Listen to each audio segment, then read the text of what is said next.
கர்த்தராகிய இயேசுவின் இனிமையுள்ள நாமத்தில் நான் உங்களை வாழ்த்துகிறேன், வரவேற்கிறேன். இந்த நாடுகளில் தேவனுடைய வார்த்தையுமாய் உங்களோடு கூட ஆயிருக்க தேவன் கிருபை செய்ததுக்காக தேவனை நன்றியோடு ஸ்தோத்தரிக்கிறேன். ஆண்டவர் நம்மோடு கூட இருக்கிறவரும், அவர் இந்த நாடுகளில் அற்புதத்தை செய்தவருமாய் நம் மத்தியில் இருக்கிறார். எரேமியா 42 அதிகாரம் അതിൻ്റെ 10 വചനം വാസിക്കണം. எரேமியா 42 அதிகாரம் അതിൻ്റെ 10 வசனம். நீங்கள் இந்த தேசத்திலே தரித்திருந்தால் நான் உங்களை கட்டுவேன், உங்களை இடிக்க மாட்டேன், உங்களை நாட்டுவேன், உங்களை பிடுங்க மாட்டேன். நான் உங்களுக்கு செய்திருக்கிற தீங்குக்கு மனஸ்தாபப்பட்டேன். கர்த்தருடைய பிள்ளைகளே, அவர் நம்மை கட்டுவேன் என்று சொல்லுகிறார். நாம் இந்த தேசத்திலே தரித்திருக்கும் போது கர்த்தர் நம்மை கட்டி எழுப்புதவராய் இருக்கிறார். அநேகர் இந்த நாடுகளில் ஆண்டவரே இனி எப்படி நாங்கள் வளருவேன், எப்படி இந்த தேசத்தில் உயர்வேன் என்று கேட்கும்போது ஆண்டவருடைய வார்த்தைக்கு கீழ்ப்பட்டு கர்த்தரோடு கூட ஆயிருக்கும் போது தேவன் நம்மை கட்டுவேன், அவர் நம்மை கட்டி எழுப்புத தேவனாய் இருக்கிறார். இன்னைக்கு என்ன கேட்கிற கர்த்தருடைய பிள்ளைகளே, தேவன் நம்மை கட்டி எழுப்புதவராய், அவர் நம்மை ஆசீர்வதிக்கிறவராய், அவர் இந்த தேசத்திலே நம்மை உயர்த்துதவராய் நம்மோடு கூட இருக்கிறார். இந்த நாடுகளில் நம்ம லென்த் நாடுகளாய் நாம் அதை கர்த்தருடைய வார்த்தைகளை கேட்டுக்கொண்டிருக்கும் போது இந்த அநேகர் ஜபத்தோடும் ஆராதனையோடும் இந்த நாடுகளிலாயிருக்கும் போது கர்த்தருடைய பிள்ளைகளே, தேவன் நம்மை கட்டி எழுப்புதவர் என்று நீங்களும் நம்பிக்கை வைக்கின்றோம். அவர் நமக்காக பெரிய அற்புதத்தை செய்தவர். அதை பரலோகத்திலிருந்து நமக்காக இந்த உலகத்தில் சரீரமாக இறங்கி வந்தவர். அவர் அற்புதத்தை செய்தவர். இந்த நாடுகளில் அவர் நம்மை ஆசீர்வதிக்க, நம்முடைய தேவைகளை சந்திக்க, நமக்கு தேவையான வழிகளை துறக்க அவர் உண்மையுள்ளவராய் இருக்கிறார். அதை இந்த தேசத்திலே நாம் தரித்திருக்கும் போது அதை அவர் நம்மை கட்டி எழுப்பத தேவன். ஆண்டவர் சொல்லின வார்த்தைகளை கேட்டு அதன்படி நம்ம முன்னாடி கடந்து செல்லும் போது அவர் நம்மை கட்டி எழுப்புதவராயிருக்கிறார். இந்த நாடுகளில் அதை கீழ் வாசனங்கள் வாசிக்கும் போது உன்னை நாங்கள் இடிக்க மாட்டேன், உங்களை இடிக்க மாட்டேன், அவர் உங்களை இடிக்க மாட்டேன். இந்த தேசத்திலிருந்து அதை உங்களை இடித்து அதை நாசமாய் போகிற மாதிரி அவர் பண்ண மாட்டேன். அவர் உன்னை நேசிக்கிற தேவனாய் இருக்கிறார்.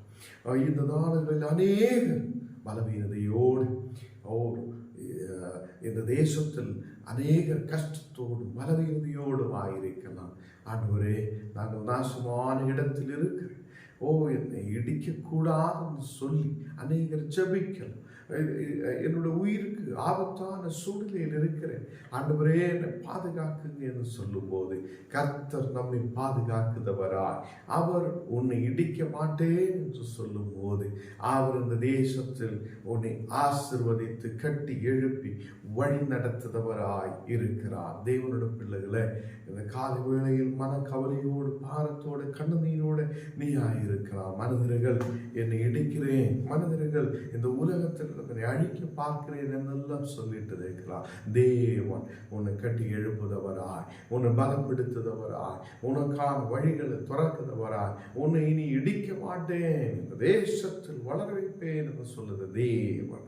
அவனோடு கூட இருப்பார். அதை சங்கீதம் 121 அதனுடைய 1 வசனத்தில் சொல்லுது போல, எனக்கு ஒத்தாசை வரும் பர்வதங்களுக்கு நேராக என் கண்களை ஏறெடுக்கிறேன் என்று சொல்லுவது போல, சங்கீர்த்தனக்காரன் சொல்லுவது போல நாமும் அதை நம்முடைய கண்ணுகளை அவரிலேக்கு ஏறெடுக்கட்டும். அவர் உன்னை கட்டுவேன், அவர் உங்களை இடிக்க மாட்டேன். ஹல்லேலூயா. உனக்கு ஒத்தாசையை அனுப்புத பர்வதம், அந்த பர்வதத்துக்கு நேராய் நம்முடைய கண்களை ஏறெடுக்கட்டும். இங்கே நம்ம கீழே வாசிக்கும் போது உன்னை நாட்டுவேன், உங்களை நாட்டுவேன், உங்களை பிடுங்க மாட்டேன் சொல்லுகிறார். ஹல்லேலூயா. இந்த உலகத்திலிருந்து உன்னை பிடுங்கி எடுக்க மாட்டேன், உன்னை நாட்டுவேன், உன் தேசத்தில் அவர் வளர வைத்து உன் உயரங்களிலேக்கு கொண்டு வருகிற தேவன். என்னை கேட்கிற கர்த்தருடைய பிள்ளைகளை, இன்னைக்கு எக்ஸாம்களுக்காக கடந்து செல்ற பிள்ளைகள் இருக்கலாம். உன்னை கர்த்தர் நாட்டுவேன், உன்னை ஆசீர்வாதமாய் மாற்றுவேன், உன்னை இந்த தேசத்தில் பெரிய ஒரு ஆசீர்வாதமாய் அவர் வளர வைப்பார், அவர் உன்னை ஆதரிப்பார். ஹல்லேலூயா. இன்னைக்கு அநேகர் எக்ஸாம்களுக்காக, டெஸ்ட்டுகளுக்காக, அநேகர் இன்டர்வியூகளுக்காக கடந்து செல்லலாம். கர்த்தருடைய பிள்ளைகளை, உனக்காக ஒரு வழியை துறக்க தேவன் உண்மை உள்ளவராய் இருக்கிறார். அவர் உன்னை நாட்டுவே, அவர் உன்னை பிடுங்கி எடுக்க மாட்டேன். அதை கர்த்தருக்கு கீழ்பட்டிருக்கும் போது, அவருடைய வார்த்தைகளை கேட்கும் போது, இந்த உலகத்தில் இருந்து அவர் நம்மை பிடுங்கி எடுக்க மாட்டேன். அவர் நம்மை நாட்டுத தேவனாய் நம்மோடு கூட இருக்கும். நான் உங்களுக்கு செய்கிற தீங்குக்கு மனஸ்தாபப்பட்டேன், அவர் மனஸ்தாபப்பட்டது தேவன். ஹல்லேலூயா. இந்த நாடுகளில் அவர் செய்த தீங்குக்கு, அதை அவர் செய்திருக்கிற தீங்குக்கு, உனக்கு விரோதமாக எழும்பியதுக்கு அவர் மனஸ்தாபப்படுகிறேன். ஆண்டவர் மனதுருக்கமுள்ள தேவன். இந்த காலை வேளையில் என்ன கேட்கிற கர்த்தருடைய பிள்ளைகளே, உன்னுடைய பிரச்சனைகள் அநேகமாயிருக்கலாம், உன்னுடைய பலவீனதைகள் அநேகமாயிருக்கலாம், மனக்கவலையோடு இருக்கலாம்.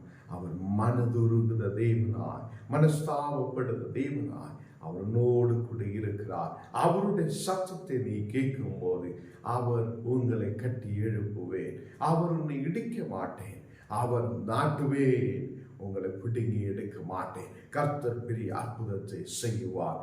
நாம் ஜெபிக்கலாம். ஆண்டவரே, இந்த காலை வேளையில் உன்னோட வசனங்களை கேட்க நீர் எங்களுக்கு கிருபை செய்ததுக்காக ஸ்தோத்திரம். நீரே பரிசுத்தராய், நீரே உண்மையுள்ள தேவனாய் எங்களோடு கூட இருக்கிறதுக்காய் ஸ்தோத்திரம். ஆண்டவரே, இந்த கால வேளையில் நீர் ஆசீர்வதித்து பலப்படுத்து, எல்லா பலவீனங்களை மாற்றி ஆண்டவரே, கண்ணீரான சூழ்நிலையில் பலவீனதையில் இருக்கிற மக்களுக்காக ஜெபிக்கிறேன். நீர் ஒரு பெரிய ஆசீர்வாதத்தை கொடுத்து, ஒரு விடுதலை கொடுத்து, வெற்றியை கொடுத்து நீர் ஆசீர்வதிக்கிறதுக்காய் ஸ்தோத்திரம். இந்த கால வேளையில் தேவனே, இந்த தேசத்துக்காக நாங்கள் ஜெபிக்கிறேன்.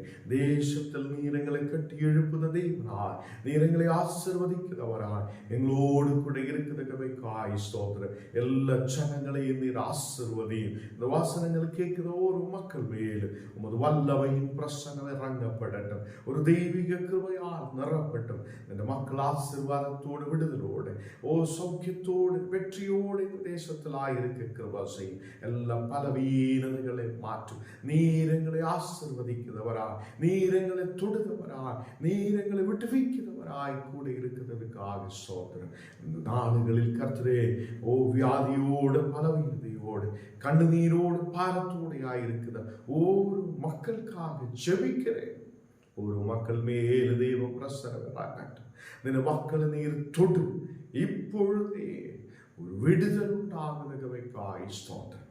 எல்லா பலவீனங்கள் மாற்றும். கட பிரச்சனையோடு ஜெபிக்கிற மக்களுக்காக நாங்கள் ஜெபிக்கிறேன். அவங்களுடைய கட பிரச்சனைகளை நீர் மாற்றும், பலவீனங்களை மாற்றும், கண்ணீரான சூழல்கள் மறையப்படட்டும். இந்த காலை வேளையில் நீர் கட்டி எழுப்பது தேவனாய், நீர் வளர வைக்கிறவராய், நாட்டுகிறவராய் கூட இருக்கிறதுக்காய் ஸ்தோத்திரம். இயேசுவின் நாமத்தில் தருவிதாவே, ஆமென்.